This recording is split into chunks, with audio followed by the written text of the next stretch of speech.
Hi, I'm Elsie Hedgespeth, the Outreach and Wellness Manager for Urbana Park District, and I'm here for this week's Move It Monday segment with a one weight workout for you. So I have a couple different options. I realize that not everyone is fortunate enough to actually have a set of weights at home, but if you do, absolutely go ahead and use the weight. You'll only need one of them. Otherwise, I suggest maybe trying to find like a gallon bottle of, vinegar in my case, or water, laundry detergent, something that's relatively heavy. Okay, so for your one weight, you're actually going to want to go with kind of a moderate to heavy weight, whatever that means to you. So a gallon of liquid roughly is about 8 to 10 pounds. Otherwise, I have one 15-pound dumbbell. Okay, so we're going to be doing strength training, total body, and ending with some core. But for right now, I'm going to move this stuff out of the way. Oh, and I'll also be showing some modifications with a chair as well. So if you feel like you're going to need some modifications to save your joints, then go ahead and make sure you have a chair handy as well. Okay? But we're going to start with just a light warm-up. So a little bit of marching in place, making sure to land lightly on the ball of the foot. We're going to take it wide and then narrow, wide and narrow. Okay, making sure to pump the arms, getting a little bit of the blood flowing. We're going to move to some simple body weight squats here next in 3, 2, and 1. Go ahead and take it a little wide, body weight squat. Just really squeezing as you come up, pressing through the heels, chest up. Okay? Good. We're at 4, 5, 6, 7, 8, 9, 10. We're going to add a press, no 8, 10, 9, 8, 7, 6, 5, 4, 3, 2, and 1. Good. We're going to squat a little bit more, but we're going to extend and twist. Okay, that's going to mimic some of the movement we're going to do when we add weight. Up.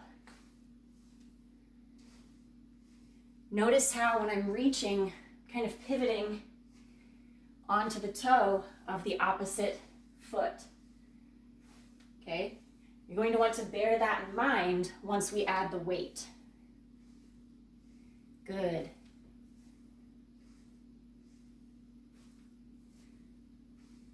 Four, 3, 2, and 1. Good. So definitely feeling a little bit warm. Blood is pumping. We're going to start with a wide squat and press. So you're going to want to grab your one weight. Okay, again, it's totally fine if that's a gallon of liquid. I'm going to actually use the weight. I'm going to take it by the ends, wider stance here, and we're going to go for 12.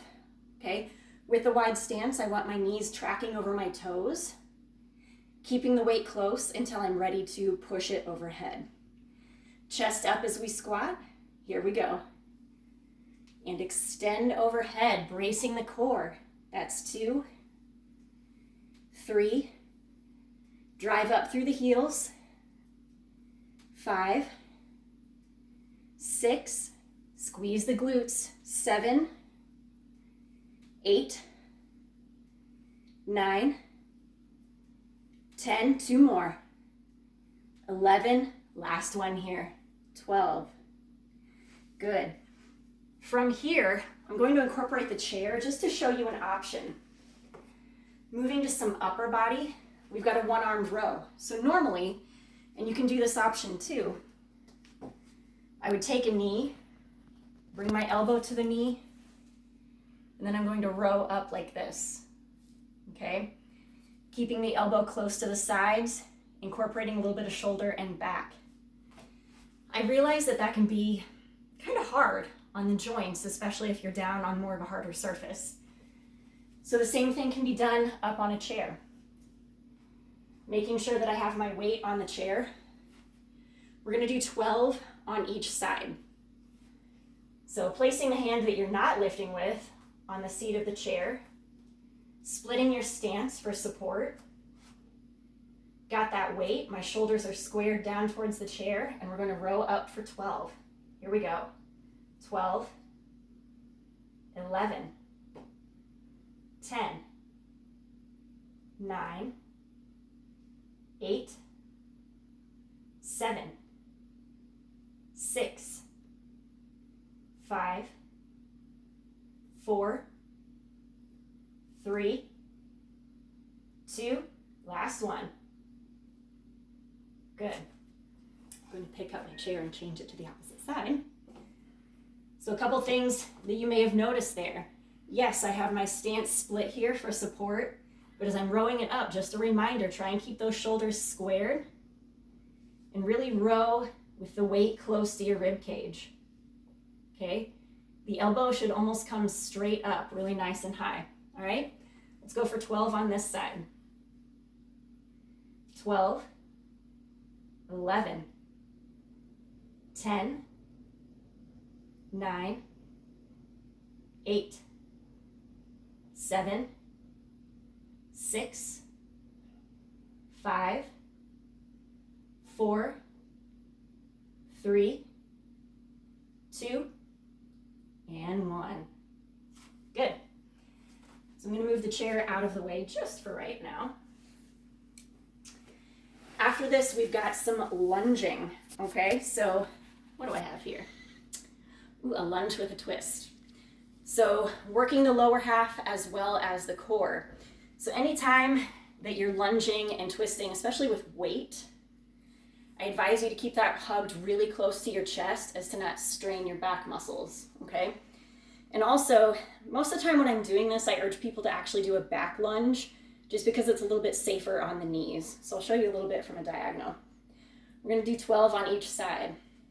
Stepping back into a lunge, and I'm gonna twist over that knee that's in front. I don't have enough room. Safety first, make sure you have enough room.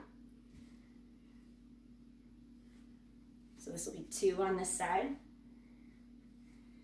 which I admit, the longer I'm at home, the more I realize I don't have a lot of adequate space to work out. So I know that we're trying to devise some at-home workouts that don't take up a bunch of space. This should be 5. Good.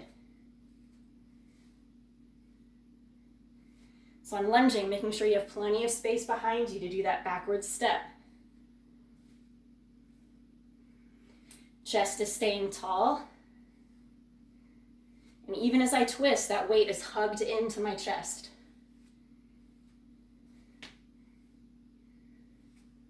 Good. That's 9. And 10.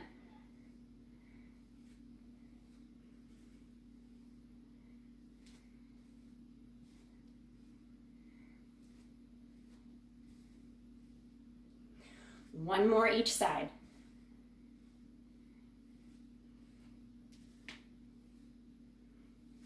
Good. So for the next part of our workout, we're actually going to find a teensy bit of open space. Okay? And we're going to do a wall sit. So for this, making sure that you have just enough open space so that you can position yourself against the wall. I always say that you want your feet about 1 foot to 1.5 foot away from the wall. And when you sink down, you're aiming for 90 degrees, okay, in your knees. But I realize that's not attainable for you. Go ahead and bring it up a little bit, all right? Shoulders flat against the wall, hands off of your knees, okay? We're not going to cheat. And in fact, I'm going to keep you busy, all right? So we're going to do just a modified quick little bicep curl, thighs to shoulders. 12, 11. Dig those heels in. 10, 9, 8, 7, 6, 5, 4, 3, 2, and 1. You may want to try and put your weight down first before getting off of the wall. It's exercises like that that really make me miss all of you guys, because my class members would have been completely just moaning and groaning and complaining about that. But it's good for you. All right, one of the last things that I have is a bridge with a pullover. So I really love this combination. We're going to have more of an isometric hold on the lower half up in a bridge. And then you're going to take your one weight, okay, whether it be a household item or your weight, and we're going to be engaging the shoulders, back, and triceps in a pullover. So I'll show one before we begin. And oftentimes when people are setting up a bridge, I get asked the question, like, how far apart should my feet be? So I always use, my own body as measurement. So I lay down. Hello. Outstretch your hands so that your fingertips are just grazing your heels. That's about how far away from your bottom that you want your heels to be, okay? And then if you keep your feet within the frame of your body, that's going to give you a nice even mix of working the inner and outer thighs. But if you take your feet a little bit wider, okay, you're going to feel it a little bit more on the outer thighs, okay? I'm going to keep mine narrow within the frame of my body. I'm going to pick up my weight, okay? So just for demonstration purposes, squeeze the glutes, lift up into a bridge. You'll start with the weight extended directly over the face, okay? Really hold on to it, and with control, we're going to lower it, touch behind, and then squeeze to lift, okay? Your body is going to want to let just momentum and gravity work here and let the weight drop behind you, but you really need to keep those muscles engaged to do it nice and controlled. Continuing to lift on the lower half, really squeeze. We're going to go through 12 of these. Here we go. That's 1. Exhale on the way up. 2, 3, 4, 5, keep lifting. 6, 7, 8, 9, nice and controlled. 10,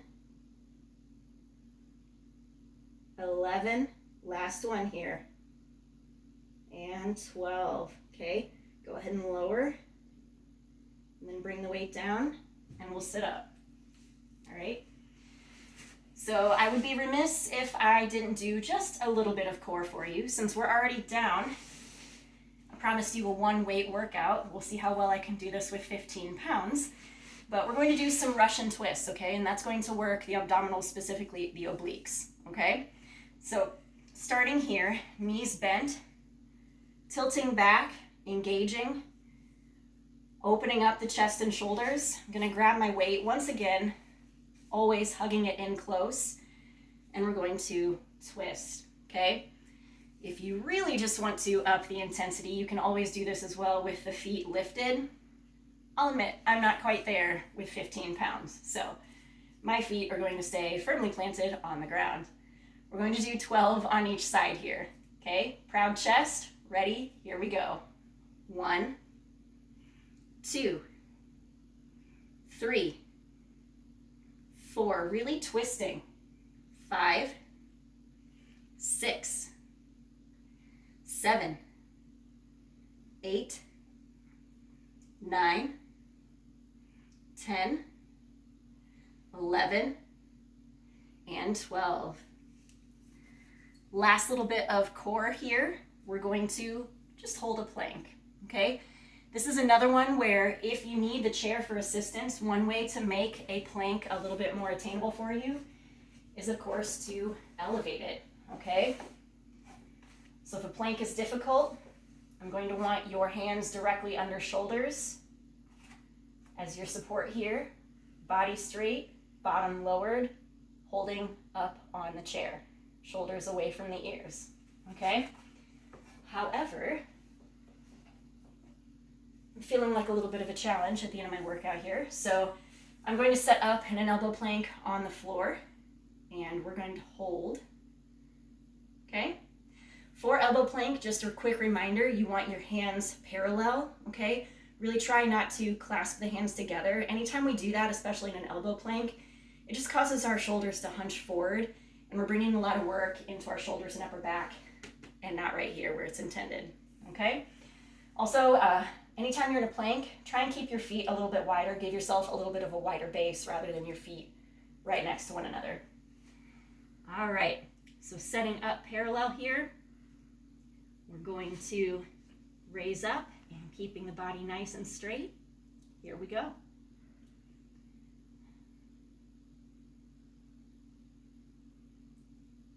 The silence is deafening. But I guess while I have you as a captive audience right here, and to pass the time during our power plank, I'll just remind you that if you're enjoying any of these workouts, please make sure that you're continually checking back into the Urbana Park District Facebook account, as well as YouTube channel for all of our Move It Mondays, Workout Wednesdays, and Fitness Tracker Friday segments. We're almost there. I can feel it. All right, getting ready to lower in 5, 4, 3, 2, and 1. Go ahead and bring the knees down. Let's push it back to child's pose. Bottom between the heels, forehead down to the ground.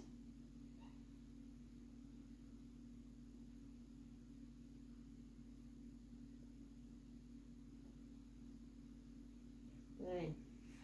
From here up to the knees, let's bring the right leg through to a lunge. Pushing the hips forward, stretching out the hip flexor.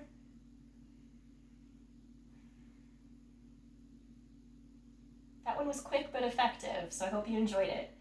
If you need to up the intensity a little bit or just get a little bit more, you can cycle through each of those one more set, and that will double the length and the intensity for you.